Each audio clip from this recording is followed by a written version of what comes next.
मुस्तफ़ा परेशान बैठा है। शर्जीना आकर पूछती है कि क्यों परेशान हो, तो कहता है कि पैसों का इंतजाम नहीं हो रहा। जिस पर शर्जीना कहती है कि तुम चाहो तो मेरे पास जो ज्वेलरी है वो हम सेल कर देते हैं और मजीद जरूरत पड़ी तो हम बाबा से ले लेंगे। जिस पर मुस्तफ़ा कहता है कि इसकी जरूरत नहीं है। शर्जीना कहती है कि कोई मसला नहीं, तुम मुझे वापस कर देना, अभी अब्बा की तबीयत ज्यादा इम्पोर्टेंट है हमारे लिए, और फिर हम अलग छोड़ी हैं, जो मेरा है वो तुम्हारा है। कहता है कि मैं अपना सब कुछ बेच दूंगा। शर्जीना समझाती है कि तुम्हारा सब कुछ बिकने के बावजूद भी जितनी रकम चाहिए है इतनी नहीं मिलेगी, इसलिए हम ज्वेलरी बेच देते हैं। कहता है अच्छा देखते हैं, पहले मुझे अपनी चीजें बेचने दो, फिर देखते हैं कितनी रकम चाहिए होगी, और तुम प्लीज अपने अब्बा से इस बारे में कोई बात नहीं करना। जिस पर शर्जीना हामी भर लेती है कि मैं तुमसे पूछे बगैर किसी से कुछ नहीं कहूंगी। मुस्तफ़ा कहता है कि अगर जेवर बेचना पड़ा तो उधार समझ कर लूंगा। तो कहती है कि ठीक है, मैं तुम्हारे साथ हूँ, तुम फिक्र मत करो। जिस पर मुस्तफ़ा इसे देखता रह जाता है। यहाँ मुस्तफ़ा का बाप इफ्तिखार अहमद हॉस्पिटल में पड़ा अदील की बात को याद करता है, जिसमें वो इसे कहता है कि मैं आपकी तरह अपनी पूरी लाइफ मिडिल क्लास नहीं गुजारना चाहता। आपने क्या हासिल कर लिया अपने बोसीदा उसूलों पर चलकर? मुश्किल से आपने कर्जे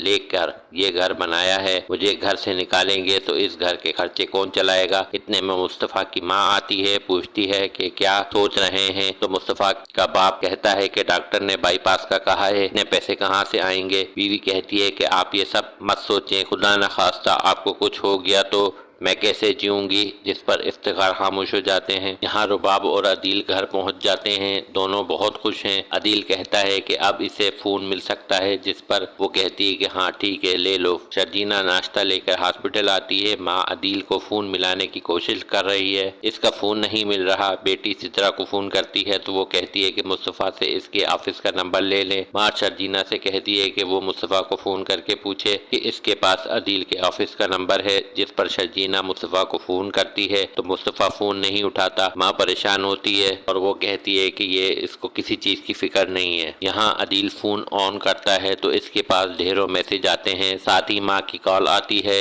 और वो इसे बताती हैं कि इसके बाप को हार्ट अटैक हुआ है, जिस पर वो चौंकता है। यहाँ रुबाब अदील को माँ से बात करते हुए देखती है तो परेशान हो जाती है कि अब ये लोग फिर अदील को परेशान करेंगे।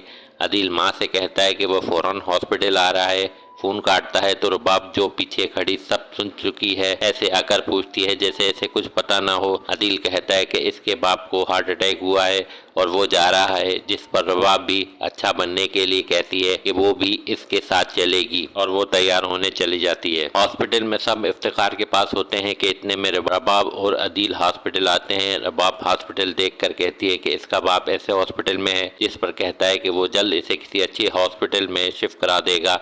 इतने में रुबाब फोन पर किसी हॉस्पिटल में बात करती है। दोनों जनरल वार्ड में दाखिल होते हैं, जहां मुस्तफ़ा की माँ अदील को देखकर खुश हो जाती है, जबकि शर्जीना और मुस्तफ़ा के चेहरों पर जरा तनाव आता है। अदील बाप से खैरियत पूछता है तो इफ्तिखार कहते हैं कि वो ठीक हैं। यहाँ अदील बताता है कि वो मुल्क में नहीं था इसलिए नहीं आ सका। इतने में रुबाब भी करीब आती है। अदील इसे सबसे मिलाता है कि वो इसकी बीवी रुबाब है। रुबाब चेहरे पर नकाब लगाए सबको हकारत की नजर से देखती है। इफ्तिखार को तसल्ली देती है कि वो जल्द ठीक हो जाएंगे। यहाँ माँ रुबाब का हॉस्पिटल आने पर शुक्रिया अदा करती है। यहाँ अदील मुस्तफ़ा से शिकायत करता है कि इसने अब्बा को ऐसे हॉस्पिटल में एडमिट करवा दिया, जिस पर मुस्तफ़ा शर्मिंदा हो जाता है। रुबाब फोन का कहकर वहाँ से जाती है। रुबाब के जाने के बाद अदील मुस्तफ़ा से कहता है कि उसने रुबाब के सामने उसे शर्मिंदा करा दिया कि इसका बाप ऐसे हॉस्पिटल में है, जिस पर मुस्तफ़ा और शर्जीना शर्मिंदा हो जाते हैं और दोनों एक दूसरे को देखते हैं। दूसरी जानिब अदील माँ से कहता है कि रुबाब ने इसके बाप का किसी बहुत बड़े हॉस्पिटल में एडमिशन का इंतजाम करा दिया है, जिस पर माँ कहती है कि पहले तुम अपने बाप से मालूम कर लो कि वो यहाँ से जाना भी चाहते हैं या नहीं। जिस पर अदील कहता है कि मैं इनसे बात कर लेता हूँ। यहाँ माँ कहती है कि इसे रुबाब से मिलकर इसका शुक्रिया अदा करना है, जिस पर अदील कहता है कि वो फोन पर इसी सिलसिले में बात कर रही है और शुक्रिया की जरूरत नहीं है। माँ आकर इफ्तिखार से कहती हैं कि अदील इससे कोई बात करना चाहता है। इतने में अदील आता है और कहता है कि वो इसे यहाँ से आज ही शिफ्ट करा रहा है, जिस पर मुस्तफ़ा कहता है कि यहाँ भी अब्बा का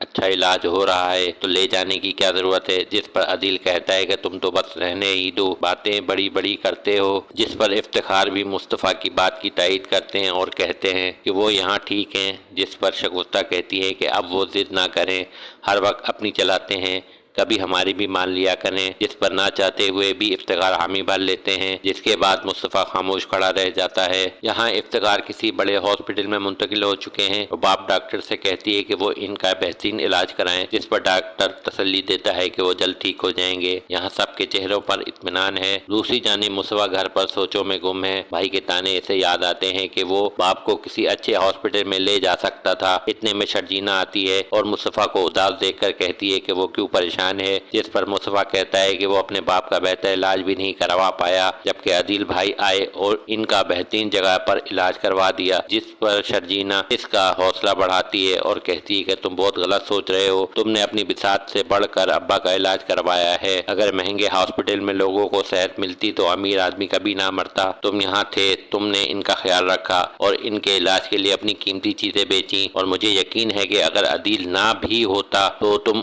ابا کا بہترین علاج کروا لیتے۔ اس لیے تم اپنے بھائی کی فضول باتوں کو مت سوچو اور سو جاؤ، کیونکہ کل تمہارے ابا کی سرجری ہے۔ جس پر مصطفیٰ کا کچھ حوصلہ بنتا ہے اور وہ شرجینہ کو دیکھتا رہ جاتا ہے۔ یہاں ہاسپٹل میں افتخار کا آپریشن ہو رہا ہے۔ باہر سب پریشان بیٹھے ہیں کہ اسی دوران کچھ لوگ گھر والوں کے لیے رباب کی طرف سے ناشتہ لاتے ہیں۔ مصطفیٰ کے گھر والے تعجب سے دیکھتے ہیں، سب دعائیں کر رہے ہیں کہ اتنے میں ڈاکٹر نعمان آتے ہیں اور انہیں تسلی دیتے ہیں کہ ان کا آپریشن ہو رہا ہے اور آپ لوگوں کو کسی قسم کی فکر کرنے کی ضرورت نہیں ہے، جس پر سب مطمئن ہو جاتے ہیں۔ دوسری جانب ہاسپٹل میں افتخار کی سرجری کامیاب ہوتی ہے اور ڈاکٹر بتاتا ہے کہ وہ اب خطرے سے باہر ہیں، جس پر سب مطمئن ہوتے ہیں۔ یہاں شگفتہ سب کے سامنے کہتی ہے کہ یہ سب رباب کی وجہ سے ہوا ہے، جس پر عدیل اس کی تائید کرتا ہے اور کہتا ہے کہ ڈاکٹر نعمان سے ملنے کے لیے لوگ مہینوں انتظار کرتے ہیں، لیکن رباب نے ابا کی اتنی جلدی سرجری کروا دی ہے، جس پر مصطفیٰ مایوسی سے شرجینہ کو لے کر ایک طرف چلا جاتا ہے۔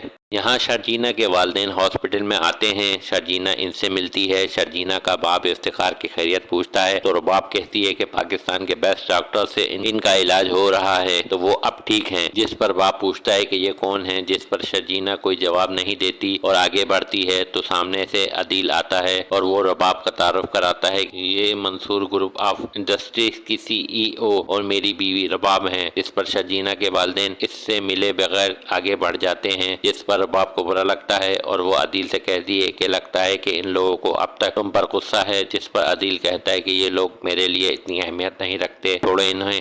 دوسری جانب شرجینہ کے والدین گاڑی میں گھر جاتے ہوئے باتیں کر رہے ہیں۔ ماں کہتی ہے کہ افتخار بھائی کا آپریشن ہو گیا، شکر ہے، جس پر باپ کہتا ہے کہ عدیل کا ہونا تو بنتا تھا، لیکن اس کی بیوی یہاں کیا کر رہی تھی اور لگتا ہے کہ سارا خرچہ اسی نے اٹھایا ہے، جس پر ماں کہتی ہے کہ ظاہر سی بات ہے، افتخار بھائی کے حالات ایسے تھوڑی ہیں کہ وہ اتنے بڑے ہاسپٹل میں علاج کروا سکیں، تو یقیناً اسی نے مدد کی ہوگی، ایسا ہی نہیں تو شگفتہ بھابھی اس کے آگے پیچھے پھر رہی تھی۔ باپ کہتا ہے کہ ایک ہماری بیٹی ہے جو دن رات ان کے پورے گھر کی خدمت کر رہی ہے، لیکن آج تک انہوں نے ایک لفظ نہیں سنا شگفتہ بھابھی سے اس کی تعریف میں، اور تم نے نوٹ کیا شرجینہ بھی خاموش تھی، جس پر ماں کہتی ہے کہ عدیل بڑا بیٹا ہے، ان کا وقتی ناراضگی ہے، کبھی نہ کبھی تو ختم ہوگی، جس پر باپ کہتا ہے کہ اسے عدیل اور اس کی بیوی کا وہاں آنا پسند نہیں آیا، وہ کبھی بھول نہیں سکتے کہ عدیل نے کیسے ان کی بیٹی کو ریجیکٹ کیا تھا۔ ماں کہتی ہے کہ اپنے جذبات پر قابو رکھیں، آپ کی کوئی بھی بات شرجینہ کے لیے مصیبت بن سکتی ہے، جس پر باپ خاموش ہو جاتے ہیں۔ یہاں رباب اپنی دوست کے ساتھ کسی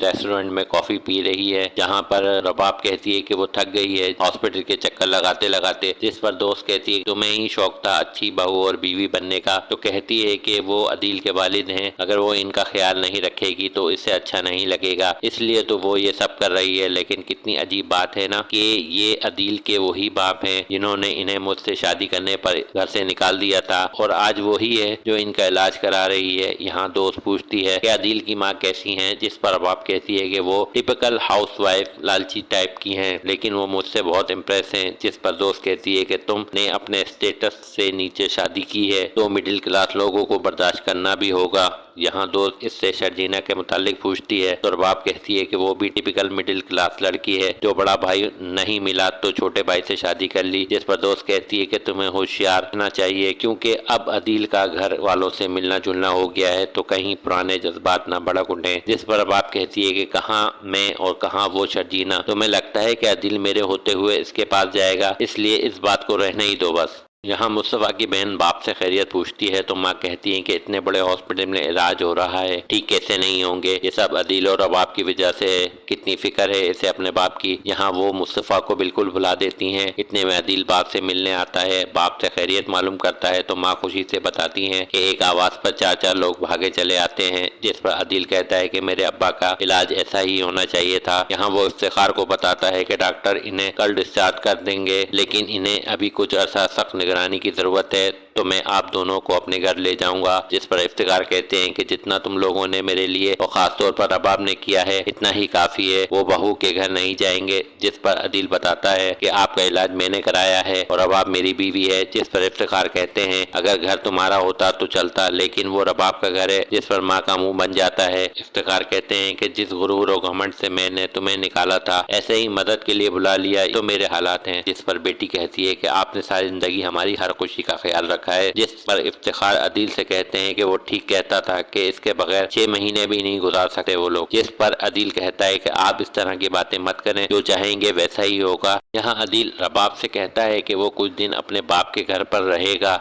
जिस पर रबाब कहती है कि इसकी क्या जरूरत है, तो अदील कहता है कि इस वक्त उसके बाप को इसकी ज़रूरत है, वो पहले ही इस गिल्ट में है कि वो ऐसे वक्त में अपने माँ बाप के पास नहीं था, उनका ध्यान नहीं रख सका, क्योंकि मुस्तफ़ा तो इस काबिल है नहीं कि वो इनका ख्याल रख सके। जिस पर रबाब कहती है कि तुम अपने गिल्ट की वजह से इस गंदे मोहल्ले में फिर से जाकर रहने लगोगे। देखो ज़रा मैं तुम्हें कहाँ से कहाँ ले आई हूँ और तुम अपना असल नहीं छोड़ना चाहते। जिस पर अदील कहता है कि हाँ, क्योंकि वहाँ इसके वालिदैन हैं। तो रबाब कहती है कि इन्हें यहाँ ले आओ। जिस पर अदील कहता है कि इसके बाप की गैरत ये गवारा नहीं करेगी कि वो बहू के घर आकर रहें। तो रबाब तंजिया कहती है कि वो बहू के पैसों से इलाज करा सकते हैं, लेकिन घर में नहीं रह सकते। जिस पर अदील कहता है कि तुम इस तरह मेरे वालिदैन की बेइज्जती नहीं कर सकती। जिस पर रबाब कहती है कि कभी कभी तुम बिल्कुल मिडिल क्लास की तरह बिहेव करते हो, जरा सा कुछ कह दो तो तुम्हारी इज्जत नफ्स पर बात आ जाती है। ठीक है, वो यहाँ नहीं आ सकते तो इनके लिए कोई मेल नर्स का इंतजाम कर दो, तुम वहाँ नहीं जाओगे। जिस पर अदील गुस्से में कहता है कि क्या मैं तुम्हारा गुलाम हूँ, कैदी हूँ जो तुम्हारा पाबंद हूँ कि तुम जो कहोगी मैं करूँगा। मैं तुम्हारी ये बात नहीं मान सकता, इसलिए मैं कुछ दिनों के लिए अपने माँ बाप के पास जा रहा हूँ। जिसके बाद रबाब बेटी से देखती रह जाती है। यहाँ ऑपरेशन के बाद इफ्तिखार घर वापस आ जाते हैं। यहाँ अदील और मुस्तफ़ा दोनों मिलकर बाप का ख्याल करते हैं। यहाँ अदील बाप को बताता है कि अब वो बिल्कुल बेफिक्र हो जाएं। इसने इनके लिए 2 मेल नर्स का इंतजाम कर दिया है जो सुबह शाम इनके पास रहेंगे। जिस पर मुस्तफ़ा चौंकता है। यहाँ अदील ये भी बताता है कि वो कुछ दिन इसी घर में रहेगा। जिस पर शर्जीना मुस्तफ़ा को देखती है। मुस्तफ़ा कहता है कि अगर वो यहाँ है तो फिर मेल नर्स की क्या जरूरत है। जिस पर अदील कहता है क्या अम्मी अब्बा की जिम्मेदारी करेंगी। जिस पर मुस्तफ़ा कहता है कि अम्मी क्यों करेंगी, वो खुद ख्याल रखेगा। जिस पर माँ कहती है कि तुम तो बस रहने दो, तुम्हारे ऊपर कोई भरोसा नहीं कर सकता, तुम्हारे होते हुए ही ये हाल हुआ है इनका। जिस पर मुस्तफ़ा शर्जीना एक दूसरे को देखते हैं। यहाँ अदील मुस्तफ़ा को दलील करता है कि इसने एक छोटे से हॉस्पिटल में अब्बा को दाखिल करा दिया, इसलिए अब्बा को तुम पर छोड़कर मैं किसी किस्म का कोई रिस्क नहीं ले सकता। यहाँ बाप मुस्तफ़ा की साइड लेते हैं और कहते हैं कि इसने इनका बहुत ख्याल रखा है, और जहाँ तक मेल नर्स का ताल्लुक है तो हमारा घर इतना बड़ा नहीं कि वो यहाँ आकर रहें, घर की खवातीन को परेशानी होगी। जिस पर माँ इफ्तिखार से कहती है कि अदील ठीक कह रहा है। मुस्तफ़ा से कहती है कि वो फिक्र ना करें, मेल नर्स के लिए वो इसकी बीवी से खाना नहीं बनवाएंगी। जिस पर शर्जीना का मुंह बनता है और मुस्तफ़ा वहाँ से चला जाता है, जबकि शर्जीना वहाँ खड़ी देखती रह जाती है।